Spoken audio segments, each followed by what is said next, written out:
We are Ole Miss Rebels. As Mississippi's flagship university, we dig deeper, see farther, work harder. We pioneered human organ transplants.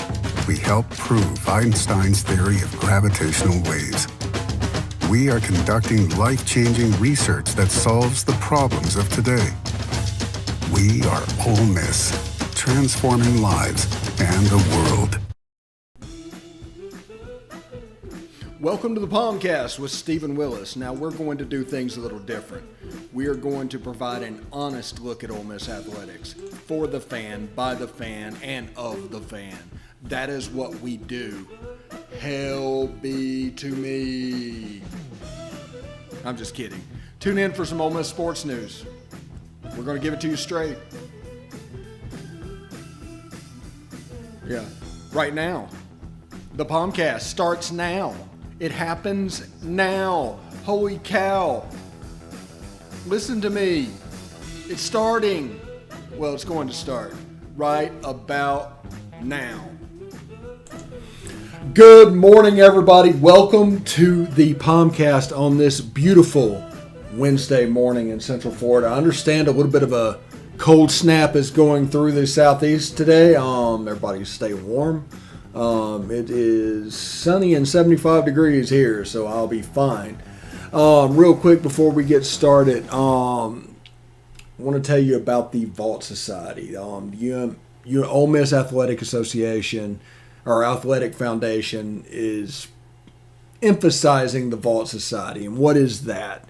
Well, it's a 5-year commitment of support. Membership is starting at $5,000 a year, and the benefit chart is on the site. What is the site? I'll give that to you in a second. But what you need to look at is all gifts to Ole Miss between now and June 30th will receive triple points. Red points are non-deductible and go towards priority seating. Blue points are 90% deductible and go towards parking and non-home ticketed games. That'd be postseason, bowl games, neutral site, etc. Ole Miss going to Atlanta would fill that role as well. So it's a pretty cool setup and a nice little thing to have in your pocket as a donor to show other fans that what level you are on.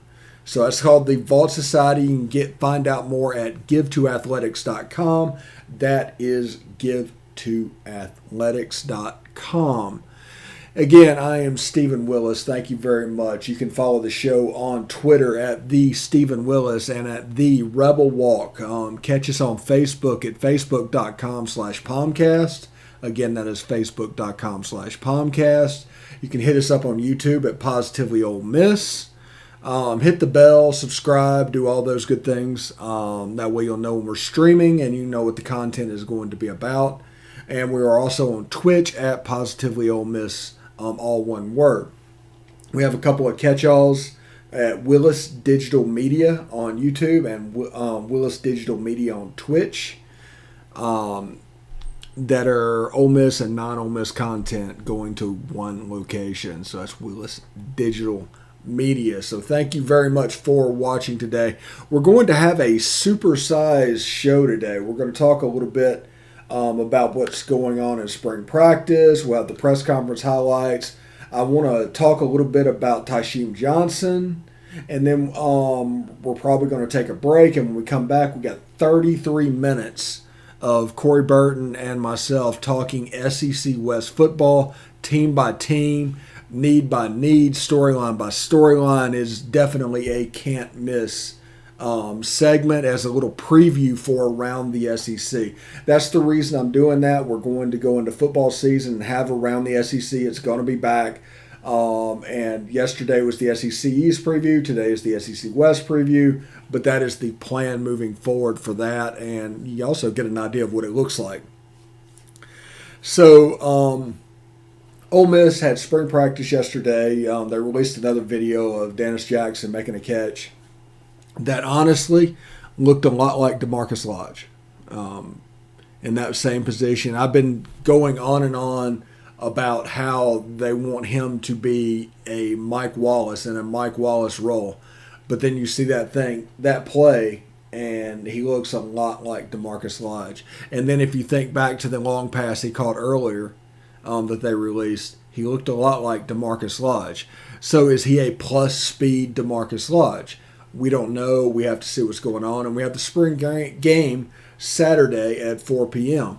They're calling that Party in the SIP, and they're trying to get a big crowd and basically unwind a good bit after a year-long break, thanks to COVID, and just kind of an exhale moment. The weather apparently is not supposed to be great, but whatever. These things aren't very well attended, and we need to understand that going into that. There's probably 10,000 people show up to these things annually because it's on TV now. You can see it. It's, what kind of special things are going to make me get up and go see what's going on? It's that type situation. But Ole Miss wants a big crowd. So if Ole Miss were to grab 20,000 people, that would be a double of their normal spring training crowd or spring practice crowd, spring game crowd. So understand that coming from that is what the attendance. Don't put the attendance next to a regular home game in the fall because those numbers don't historically match up anyway. But it's something to look forward to. I'm really looking forward to seeing what Dennis Jackson does. The speed on the outside, I want to see what he looks like. I want to see Matt Corral working with less than his A squad. Because I want to see him be able to move the offense and make the decision without elite players. He needs to be the guy and not just one of the guys, and this is a way to see if you are the guy. I want to see the defense, especially the back half of that defense. I want to see what it looks like. I want to see the new guys playing defensive line. I want to see Cedric Melton. You'll see him in the press conference highlights. He's starting right now at guard. I want to see what he looks like. And there's just so many questions that I want to see. Now, once again, if you are looking at an 11-man team-wide view of spring practice, you're doing it wrong. It's all about individuals and trying to get better all over the field. Like they don't even have a tight end, and as we know that the tight end is a massive part of this offense. Now, I want to see at the slot position who is filling in for there because it's not necessarily replacing Elijah Moore, but the offense runs through the tight end and the slot, and they play an imperative role in this offense. Now, whoever the alpha is on the offense, they're going to figure out a way to get him the ball. That's what Lane Kiffin does. That's what he's done everywhere he's been. But it won't look exactly like it looked last year. The tempo will be there and all of that will be the same, but the focus on the slot position won't necessarily be there. If they get themselves a tight end in the transfer portal or however they do it, it could be the tight end slot. I don't think it will be on the outside. The outside guys are the double move guys, but we will see. But the first step to seeing that is what they look like Saturday. And again, do not look at the offense versus the defense. Don't make any rash judgments on any unit or the other. You need to look at individual players and how they're performing within this scheme. So that's going to make a big difference. Let's play the press conference highlights. And let's see.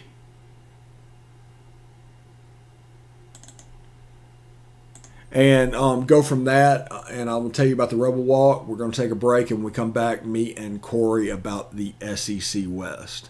Stick around.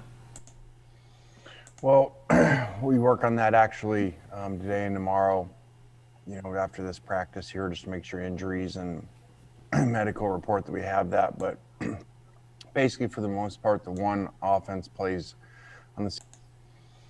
Well, we work on that actually today and tomorrow, after this practice here, just to make sure injuries and medical report that we have that. But basically, for the most part, the one offense plays on the same team as the two defense and versus the other side, and then the rest of the guys are divided between the two teams. They draft the players and draft the coaches and the support staff and things like that. So that's how it goes. Well, hopefully there'll be a lot of people there. First time we've been in the stadium without, the COVID restrictions. So would be good for a lot of people to be there, and not for the recruits there only, but for our own players and for our fans to enjoy something that they really a lot of them haven't been able to. We got a better swagger to us. We performing at a high level. We got a lot of guys that can roll in and out and can perform at a high level. So we really coming together, and we really becoming to be a better defense.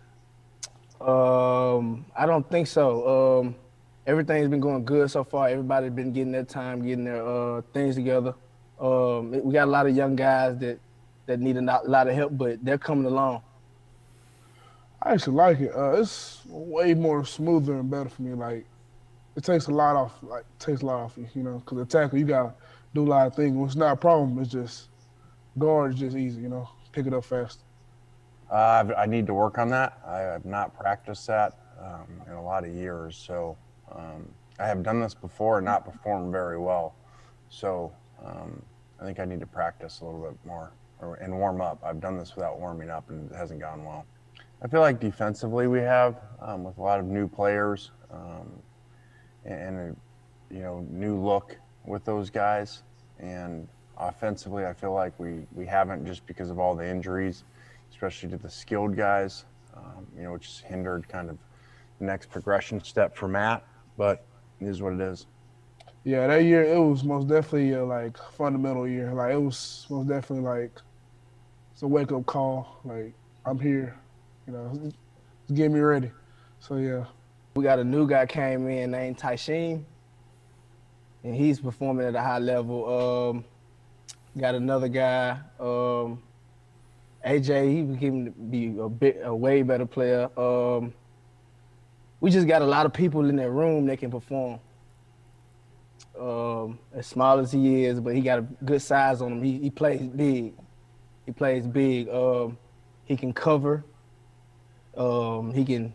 He can hit up against linemen and everything. It's just best of both worlds, really, being able to blitz and cover. I think that is a little bit, but I think because it's not like it used to be where you're just looking at grad transfers, which is immediate need. I think you got to look at this a little bit different into best players. Sometimes even if it's not a position, because guys may have 2, 3, 4 years of eligibility left. So it's a little more complicated than it used to be. There you go with the press conference highlights. Tysheem Johnson getting a shout out from other players. It's one of those ball don't lie situations, really. Players are going to respect game, and he obviously has. He's having a really good spring practice. Now, it doesn't mean it's going to transfer over his freshman year to the game field. Spring practice and fall practice are two completely different animals, but he's actually doing it and making an impression on the other players around him, the other players in that room. And whenever they start calling you out and they start respecting you, that becomes a big deal. That reminds me a little bit, now I'm not saying anything crazy, but Jesse Mitchell way back in 2003 was talking about this young linebacker they had on the team that was showing out in workouts named Patrick Willis. I mean, it's a big deal. It's something that should not be discounted when players are talking up other players. They're the ones that know. They're the one that's in the room. They know what's going on. And with Tysheem, he's a super athlete. He has the potential. It's like I say, he has honey badger tendencies. It's all up to him to determine how good he wants to be. Because I don't know if this kid has a ceiling. And especially in a defense like this, I'm interested to see the way they use him, especially with Jacob Springer and Otis Reese. Where do you put him? Where does he fit in? Do you move one of those guys down to a linebacker position to get an extra DB, play 6 DBs on the field from time to time in long yardage, and turn Tysheem loose? I don't know. But it's going to be really interesting to watch, and it's going to be really interesting.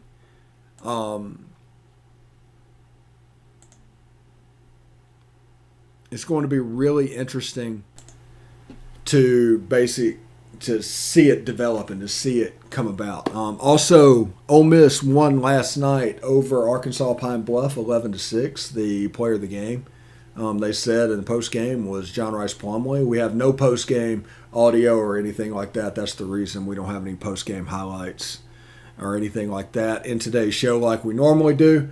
But they won the game. They go to 27-12 with a chance. With a chance to get to 30-10, which was kind of the goal when all this started. If you can get to 30-10, you'll be sitting pretty, and that would require a sweep over LSU, which will be insanely difficult. I'm not saying it won't be, but the bare minimum goal of our 2-1, 1-2 model is a 2-1 weekend. So if Ole Miss can get the sweep and get to 30-10, they're exactly where they were supposed to be. If not, just do the bare minimum what is expected. They're -1 from that goal, and they'll still be +2 and on pace for 17-13. So it's going to be very interesting. Real quick before we take a break, I want to tell you about the Rebel Walk. Since we're going to go straight to Corey after the break is over. The Rebel Walk and Evelyn and her team do a fantastic job. They provide a subscriber level experience for no money. Doesn't cost you anything but time. So if you want to follow Ole Miss sports like a pro and understand what's going on and not get in all this up and down and anxiety and whatever's going on, hit the rebelwalk.com up for your experience. You will not regret it. They've been a proud partner of Positively Ole Miss, and they just do great work over there. Also, they're pretty great follows on Twitter. If you can find them and hit them up, you can follow them on Twitter. Our host, we talk about them from time to time. Chris Muller, Rebel Inc. at Rebel Inc. Is on Twitter, and you can follow him, and he's a good baseball follow.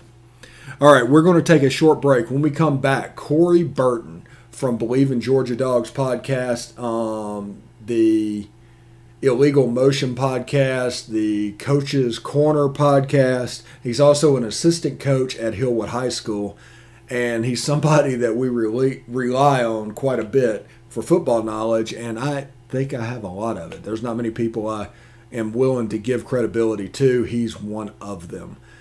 Tune in for him after the break, and we'll see you tomorrow.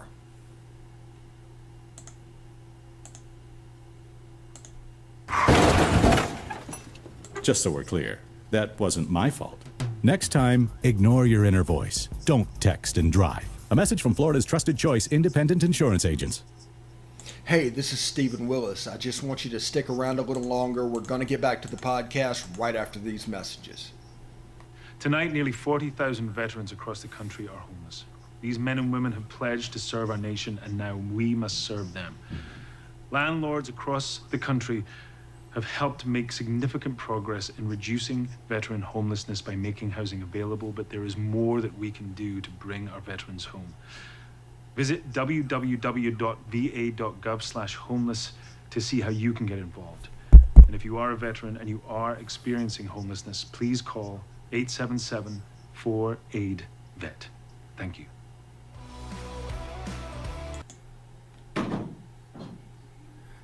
All right, welcome to Around the SEC. Well, actually, it's a special episode of the POMcast, but we're doing Around the SEC things here with Corey Burton, assistant coach at Hillwood High School and the host of the Believe in Georgia Dogs podcast with Israel Troop. Today, we're going to talk about the SEC West a little bit. How you doing, Corey? I'm great, man. This is kind of the Around the SEC, I guess, free preview. Yeah, exactly. You could call it that? Yeah. Kind of like a teaser, a trailer, or whatever you want to call it. Yeah, once we start this in July, this is going to be kind of the thing. We're going to get Jeb in here and have a 3-box, and we're going to have a lot of fun. Oh, yeah, 3-box. I love the old 3-box setup, man. Is it kind of like the 3-man weave? Yeah, exactly. Exactly. We're going to run down the shot clock. We're going to take a shot under 5 seconds, and we're going to see what happens. Attaboy. There we go. That's what I'm talking about. Well, anyway, SEC West, we're going to start out with Alabama because you can't talk about the SEC without talking about Alabama first. What's going on with the Crimson Tide? What do we have to look forward to? Well, Bryce Young, I mean, it almost seems like he's just going to be next to the line of great Alabama quarterback play recently. I don't think they're going to miss much of a beat. It's hard to imagine with losing that much firepower with Najee Harris, Jalen Waddle, Devontae Smith, and Mac Jones. You lose those guys. It's hard to imagine that they're not going to take a slight dip, which they probably will. But a slight dip for Alabama is going to be maybe scoring 32 points a game versus 40 points a game because they have some guys behind them that's backfilled. Like whereas Florida doesn't, Alabama does. And Bryce Young, if you watch the A-Day scrimmage, which it was the only game that I was allowed to watch thanks to the ESPN app, Bryce Young looks special. Good player. And to be fair, though, if they drop from 40 to 32 last year, they lose the Ole Miss game and probably one or two others. So yeah, but they get better in defense too. Yeah. So it'd be interesting to see what they do. What do you see at the running back position and on the defensive line, especially where they make their hay? I think losing Najee Harris is definitely a downgrade. But they got that Robinson cat that's going to step in, and I don't know why his name just escaped me, but I know his last name's Robinson. They got him. Yeah, Brian Robinson. He's gonna step in. I think he's gonna fill in admirably.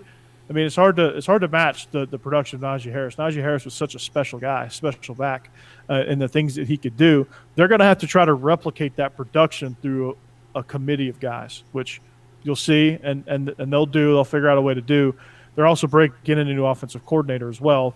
Obviously, Steve Sarkisian is now the head coach at the University of Texas, the real UT, as people would say.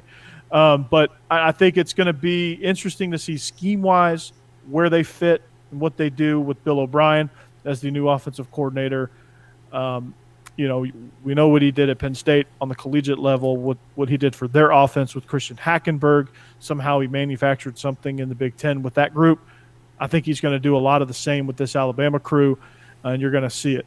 John Mechie is going to be a playmaker on the outside that they are extremely excited about. Luke Forstall at the tight end spot. He's somebody that jumps out at you, but you're not expecting it. He's a big, huge target in the short passing game, and I'm excited to see what this Alabama offense can do. They've got a lot to replace at the running back position, so we'll see kind of I imagine their run game is going to take a bit of a hit, but that's okay because they throw the ball a lot now. Defensive line wise, I mean that's they always crank out great defensive lines. So to say that they won't this year would be kind of irresponsible of me. They're going to be really good on the defensive line. Who emerges out of that group is yet to be seen. Who emerges as the big playmaker out of the group is yet to be seen. But I think as a group, they're going to be just fine. They're going to be great. They're going to get pressure. They're going to get big stops. They got better. They got more comfortable with the defensive scheme last year. I think you're going to see a marked improvement there, which it's hard to imagine them getting much better, but they're going to do it. Yeah, and Alabama are heads and shoulders above the rest of the SEC West. Well, that's the reason we started with them. We'll go down the road a little bit to Auburn, where all the media types are talking about how good Bo Nix looks. Now, these are the same media types that were talking about how good Jeremy Johnson looked. But what does this mean? It means that they're trying to build some hype around Auburn University. Bo Nix is what he is. Right, we know what Bo Nix is. He's a guy that's going to feel fake pressure. He's gonna escape pockets too early. He's going to make some great plays, and he's going to make some head scratching plays. Right, kind of like the other Bo that you Ole Miss fans know, Bo Wallace. You have good Bo and bad Bo, right? Remember all that? Yeah, I remember good Bo and bad Bo. It's the same thing in Auburn. Good Bo, bad Bo. Right. You're going to see some brilliant stuff where fourth quarter he makes throw some absolute dimes to receivers streaking downfield that you've never heard of. And then you're going to see some head-scratching moments like the South Carolina game where he throws a really bad interception to Shi Smith in the end zone. And you're going to see some really, really head-scratching plays. I don't know the volume of it with Mike Bobo being the offensive coordinator. I just think they have a tall order ahead of them. The good news is they got Tank Bigsby. He's probably the best back in the entire conference, in my opinion. Better than I think he goes to Georgia, and I think the only person that has a chance at beating him out would probably be Kendall Milton. But Tank Bigsby is a special running back. He runs with speed and power. He's explosive. He understands the game of football. So they're going to lean heavily on that. They're going to lean heavily on tight end play. That's why they brought Mike Bobo in. They're going to probably go up tempo, which is why they hired Brian Harsin in the first place. So to know where Auburn's going to be, they're going to be extremely talented. They're going to lose a couple games they shouldn't. They're going to win they might win a game or two that they shouldn't. And they're going to be kind of right there in that 8-4, 9-3 ballpark. They're going to be very, very ultra competitive because they've recruited well, and they recruited well at certain spots. But they've got to figure out a way. And giving a shout out to my man Jake Crane from the J Boy Show. He mentioned that, and when he mentioned that, it like the light bulb came on. I was like, oh yeah, this is extremely surprising, extremely concerning. They haven't signed a high school offensive lineman since 2017. What?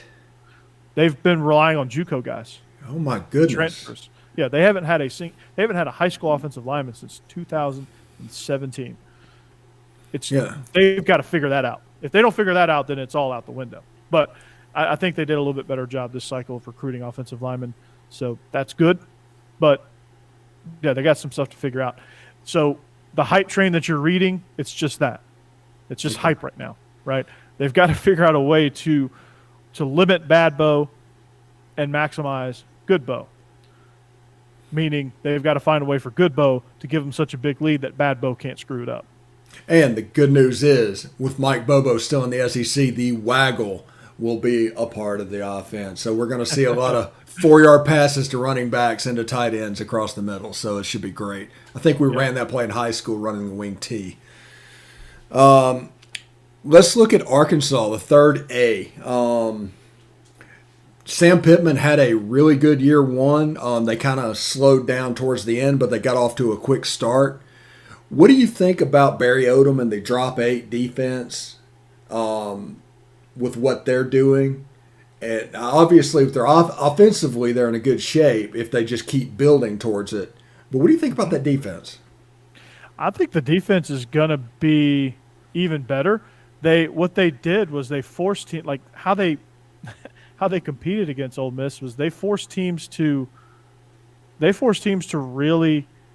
really play sound fundamental football, and they forced teams to really get they made teams get impatient because, hey, we're going to give you the 5-yard here, we're going to give you 3 yards here, we're going to give you these plays. Are you going to be disciplined enough to take them? And a lot of people were not, and that's where the big plays happen. They are extremely physical. They play a drop 8 style of football, but they're extremely physical in doing so. They're going to hit you downfield. They're going to jam you. They're going to press you. They're going to twist, stunt, blitz with the ones they do have in the interior, and they're going to cause some problems. They're going to hit you. They're also going to give up some big plays here and there.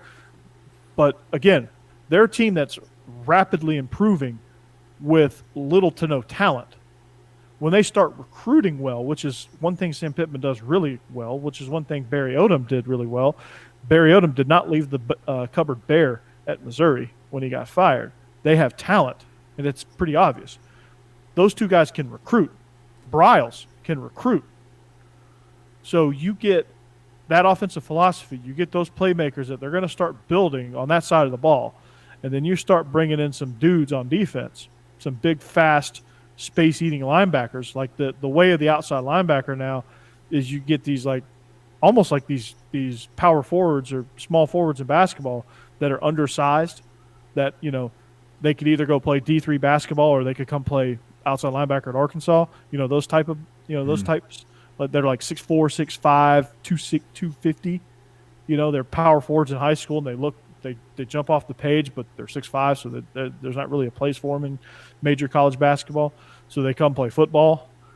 Those guys end up being great outside linebackers, like Adam Anderson at Georgia. He's that mold, right? They're looking for that guy. They're looking for Smail Munden at Georgia. They're looking for guys like Big Cat Bryant on the defensive line. They're looking for guys like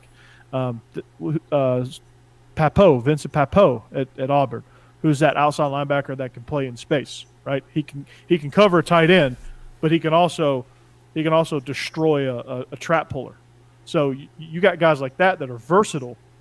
That's one thing that's going to fuel this Arkansas defense, and that's what's going to make them really tough to play against. Okay. What do you see from them offensively in Kendall Briles year 2? We don't normally get a Kendall Briles year 2. I know we don't. This is exciting. Yeah. No, you're gonna get better timing. You're gonna get what they do, but better. They're not really gonna change much. They don't really have to, but you're gonna get everything that's gonna be timed up a little bit better.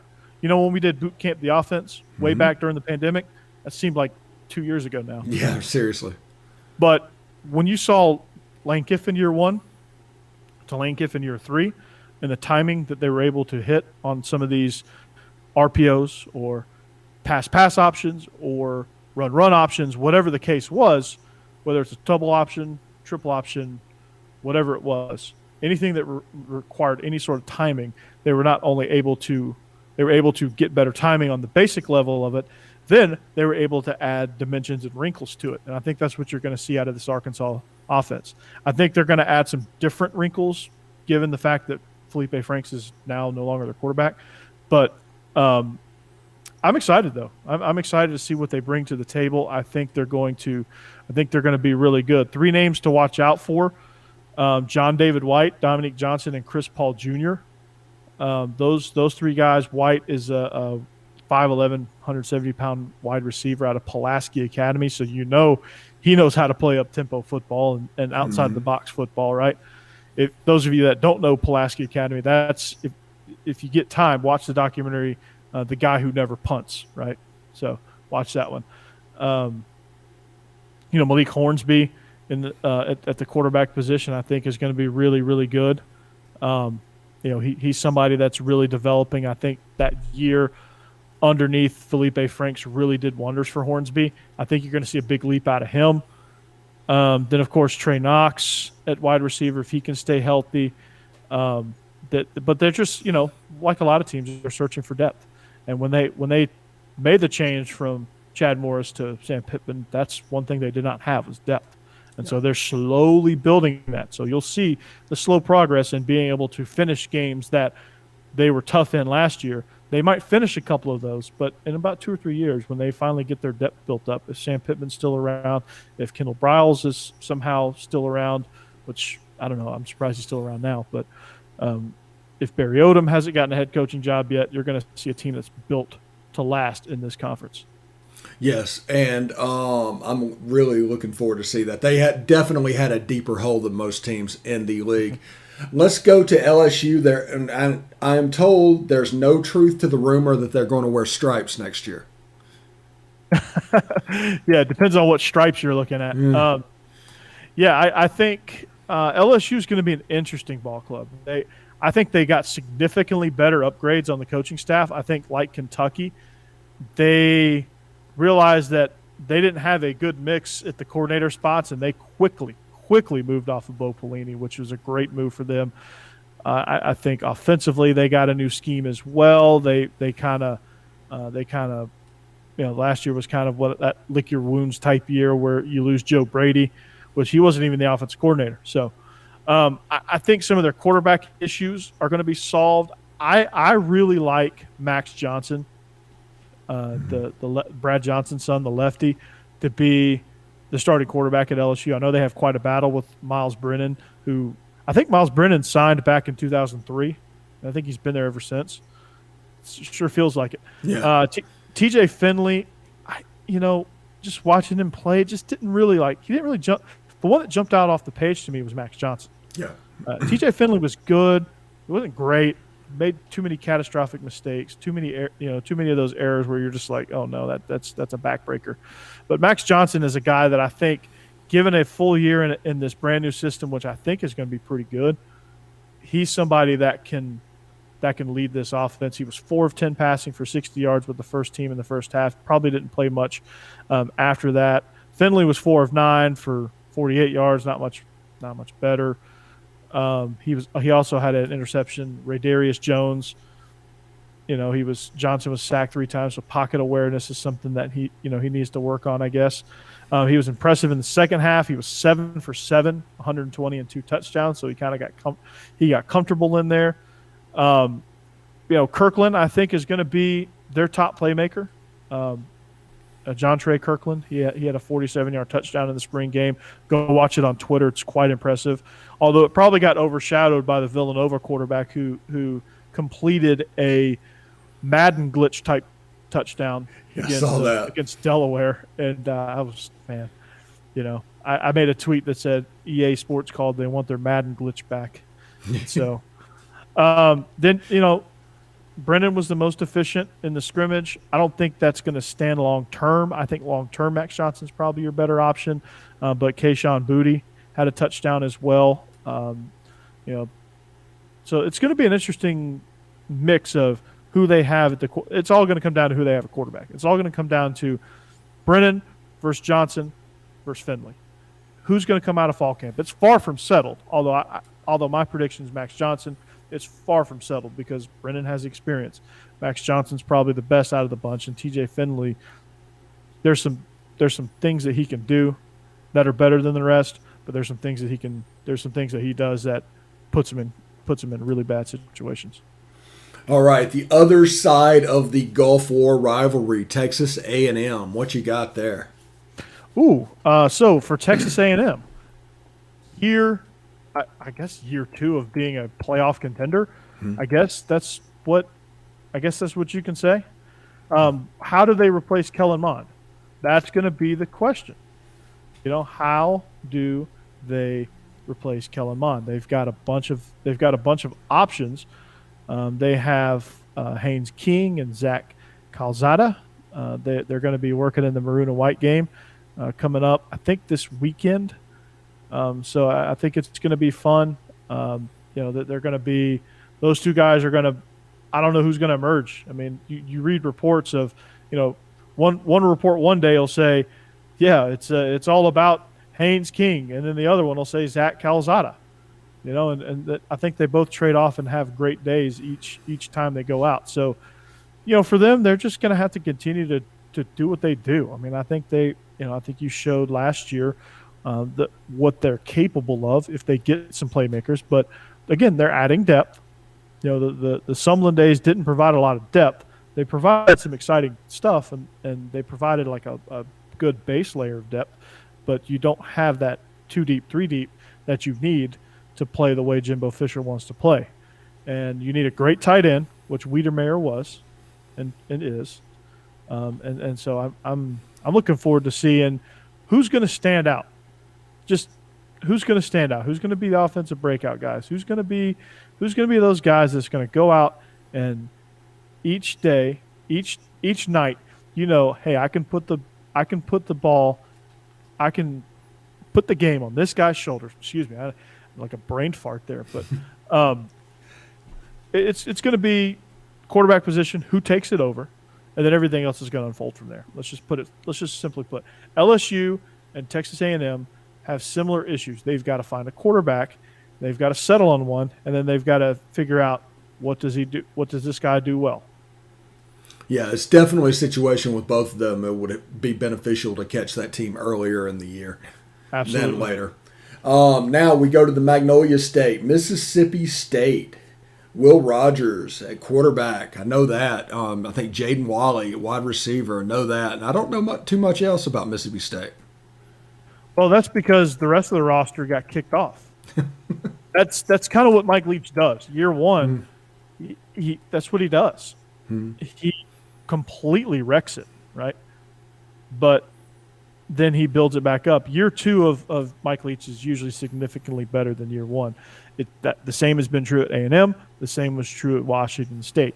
So what excites me about this Bulldog team is that Will Rogers gets in his, I guess, first and a half years, not quite two. He gets in his second season with Mike Leach, be his first full season as a starter. He showed some really good things in the Georgia game and beyond. I think you saw flashes of it throughout the season. They could just never put a full game together. And of course, they were young. and they got rid of a bunch of people, and you lose the talent that they lost, whether it was people that opted out or people that got kicked off the team. It's really tough to get an idea of what you're going to look like when you have that much talent gone. But, with Mike Leach, he's one of those coaches that does a lot with a little. And so I'm interested to see. He's got his quarterback. Now you're going to start to see Jaden Wally. You're going to start to see some of these guys that you're like, wait, where are they from? Wally is from D. Iberville. He was first team all conference, second team freshman All-American, and he's somebody that's going to be a go-to guy. Javante Pateman, Malik Heath, they're coming back for their senior seasons. They're guys that really came on towards the end of the season and became favorite targets of Will Rogers. So for Mississippi State, there's a lot of exciting potential.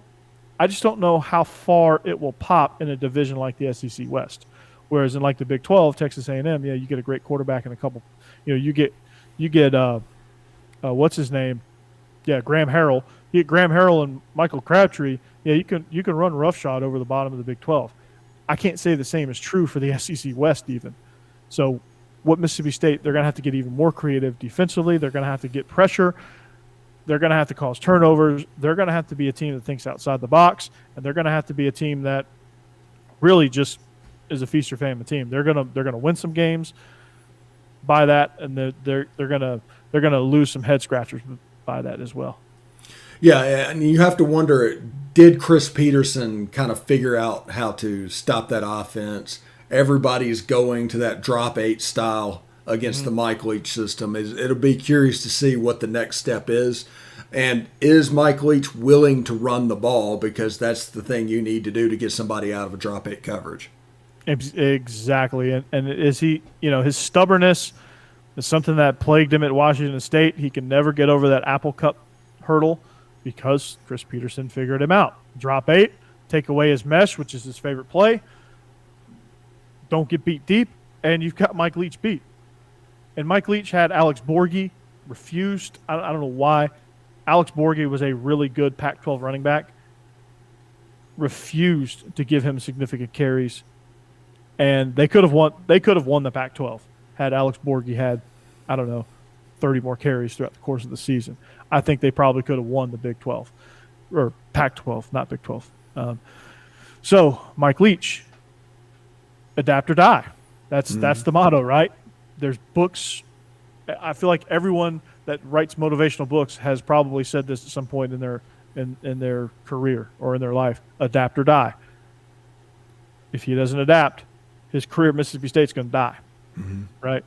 His career as a football coach might ultimately die. He might retire. He's going to retire extremely wealthy, but he's going to retire from coaching. He'll be great on TV somewhere. He was on Sirius XM for a year when he got fired at Texas A&M before he took over at Wazoo. Texas Tech. What did I say? A&M. That's okay. Yeah, he was never at A&M. The Twitterverse is running off like, man, Mike Leach was at A&M. Coach Burton 36. You're an idiot. He was never there. That's what I'm going to get now. No, he was never at Texas A&M. So let me set that record straight. Texas Tech, before he locked Craig James' son in the boiler room. That kind of went downhill. He took a year off there. But back to my original point. Got to find a running game somewhere. He's shown flashes of it. Like okay, maybe this year's Mike Leach team's going to run the ball. He had it with DeAndre Washington at Texas Tech. And he had that with a little bit in the last year with Alex Borghi and Gardner Minshew. He had a little bit of a running game, not enough, but a little bit. He's going to have to adapt or die. He's going to have to run the ball a little bit. I'm not saying he has to go to a 50-50 split to win. No, but he's going to have to go at least to 35. Yeah. You have to at least respect the threat. Yeah. And right now you just don't. It's 80-20 and let's go. It's not even 80-20 at this point. Yeah, it's and not only that, whenever they run the ball, it's basically all inside zone. Yeah, it's like one or two things that they do. Yeah. Like you're seeing a lot of these air raid people, and I've been studying it a lot lately. You see a lot of these air raid people are going to wide zone, the Kyle Shanahan wide zone and duo type run schemes, a lot of outside zone centric run schemes. They pair it up with inside zone, they pair it with duo, and they put some RPOs on it. Like, that's the new age air raid. And Mike Leach just ain't there yet.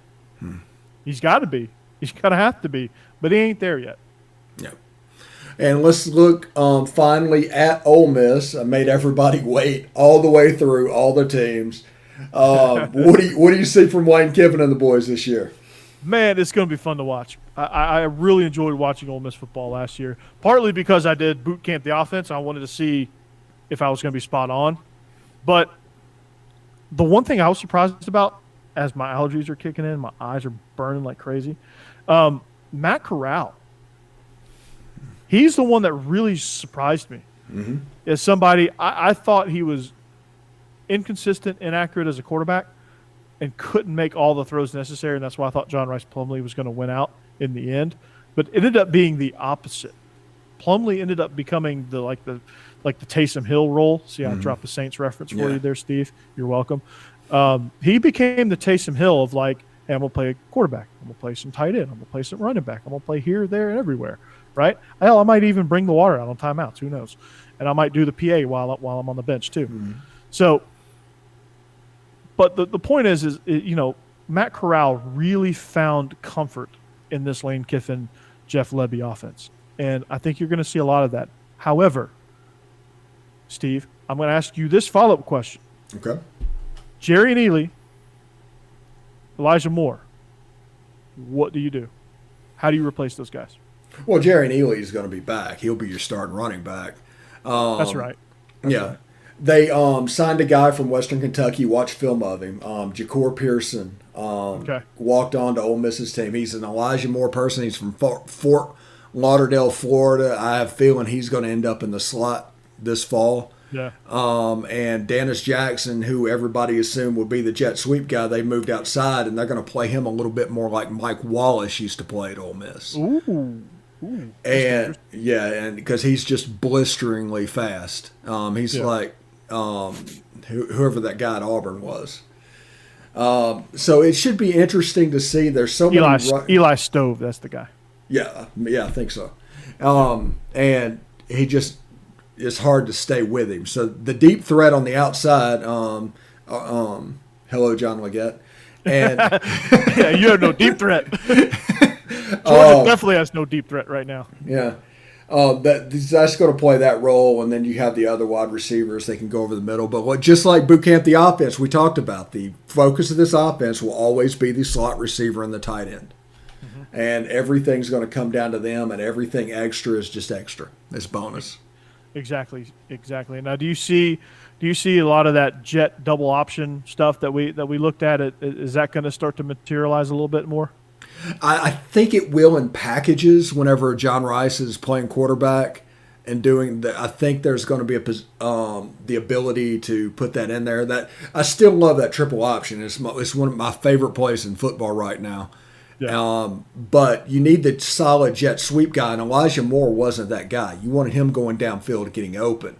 You needed somebody like Dennis, but Dennis had trouble in the slot, so put him on the outside. So we'll see what that Ja'Cour Pearson will do with the jet sweep, because as we all know, that play and the jet sweep is going to unlock so much in this offense. Now, where does Jerry Ely play year two? Not what factor does he play year two? I think he becomes the guy. You're going to see him line up some at slot and play that. He's going to line up in the backfield. It'll be a situation where him, John Rice, and Matt are on the field at the same time, and John Rice is running a route out of the backfield, a simple wheel, and the slot receiver is Jerry Ely. Okay. Yeah. That's interesting. And Jerry and Ely, can he be a jet guy? Yes, he could. He has run that. He ran that back when Rich Rod was calling the shots. So he is a natural guy that can do something like that. But you saw with Matt Corral running the ball last year, you could actually have the Jerry and Ely jet sweep to John Rice outside zone and then do a zone read, do our triple option that we love. Yeah. Yeah, and you're seeing a lot of teams do that now with midline, where they will and they'll take the three technique. Sometimes teams will start putting the three technique to the backside of the strength, and create like a boundary where they can shift their linebackers over to the other side and get guys playing in space versus down guys. And you'll see a lot of teams, they do that stretch. They do the outside zone, whether it's giving it on a jet or giving it to the back, flashing across. Either way, they block them. They leave the three technique alone, and then they go up and block linebackers, and the quarterback reads him. So it's like a new age midline option, which all these Paul Johnson disciples are getting excited about now, because you're starting to see midline option be incorporated into every scheme, whether it's inside zone, outside zone, power even.